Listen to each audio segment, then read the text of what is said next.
As being the macro man, Julian McCree. Julian, what can you tell us about macro markets today? Yeah, hi Paul, and happy Easter to everybody wherever you are in the world. It's been a wonderful day here in New Zealand, and a wonderful Easter weekend, which is quite unusual. So often we get, as the turn of the season's a bit dodgy weather, but this time it's been amazing. So yeah, look, Paul, I think from my perspective, this is a week of, as usual, when we have a couple of extra days, a week of thoughtfulness, and also trying to do a little background work into the medium term and the long term. So. I was just sharing with this with a few people just a couple of minutes ago, Paul. I think it's okay to put my cycle chart up there, isn't it? Yes. Let me just see how I can do that. So please. Oh, I don't think I've got. Yes, I do. I should be okay to do screen sharing. So just hold on a second while we do some of this. Just hold on, everybody. I apologize for this. It's not normally as broken up as this. Hopefully you can see this when it comes up on the screen. If it doesn't, I'll just share again. And here we go. Okay, so there's this is the medium and short-term cycles of the US stock market. So food for thought more than anything else. Okay, when I talk about cycles, I don't mean to call market tops and market bottoms. That's all very interesting. If it coincides, that's brilliant. What we're really trying to show here is these are turning points. They're turning points, but not the magnitude of the turning points. It's entirely feasible the US stock market goes sideways here. But I think for the next couple of months, we're into a reasonably flat environment, flat to down environment, and therefore trade accordingly. Now, what else is going on? Well, there's some technical aspects to the market right now, which are quite interesting. I think that the asset markets generally are incredibly optimistic, which is not a problem. Most people are quite comfortable with that, and volatility remains at a relatively low level. However, behind the scenes, there's some crazy things going on in terms of market breadth. I think the S&P is rising these days with only something like 5% of stocks hitting new highs and something like 95% of stocks not hitting new highs, which is all a bit crazy and a bit too low. So again, it's all those big caps that are getting involved again, right? So there's some interesting market internals happening. All of this points to the basic message that we need to be careful, we need to be cautious, and maybe there's going to be a consolidation in the stock markets in the US. I don't think that necessarily will feed through to either the European or the Asian markets unless, and here's the unless the dollar falls, right? If the dollar falls and those currencies start to strengthen again, as we've been seeing, maybe it's time for a turn in the euro, maybe it's time for a turn in dollar yen. If those things do start to happen, then obviously those stock markets will struggle as well too, just on a parity basis in terms of where the US market is. So they tend to act together once you take account of the relative currency effects. So yeah, look, my basic thesis right now is to be a little careful on the markets for the next 5 months. The Asian markets, not the Asian markets, I mean the American stock market's looking a little overdone, I think so, and supply is creeping in. That's the core message I've got. Now, the other core message I also have as well too is just to reinforce and to once again reinforce this fundamental message from the Fed. I can't stress this enough, guys. You absolutely have to get this. Go read the last two transcripts of Powell's speeches for the last two Fed meetings, right? He is really clear about this, and often a lot of the market commentators forget what he's been saying. Okay, he will not act until he sees progress on unemployment, and especially progress on diversity in unemployment as well too, right? He will not move rates no matter what happens. Okay, so inflation could be 7%. He still won't go if unemployment hasn't caught up.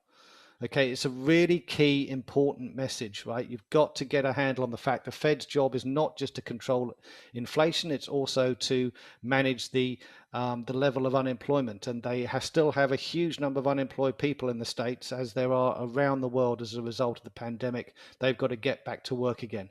If those numbers start to run very quickly, and the trend is very firmly for that downward track, a little bit more aggressive than what we're seeing at the moment. We need to see a substantial pickup in employment, which gets us towards those figures he's talking about.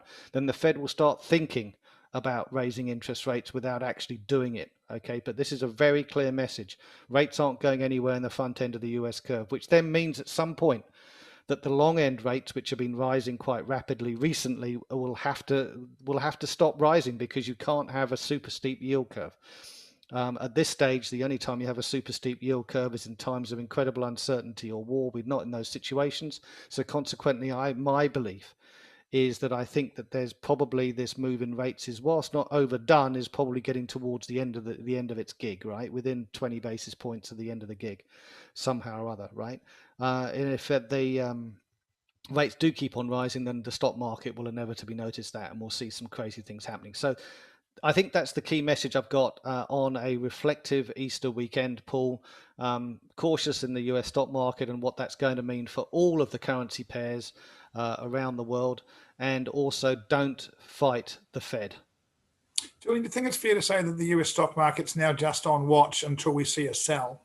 There's sort of an inevitable feeling that at some stage we are going to see one, and it's just a matter of it's on watch until we see it? Yeah, look, every year the market corrects, right? There's always a time during the year we can buy the stock market cheaper than where it was. And maybe this is the time, maybe it just goes sideways, Paul. I think I'm putting it on watch for sure, but I think it's already been done. The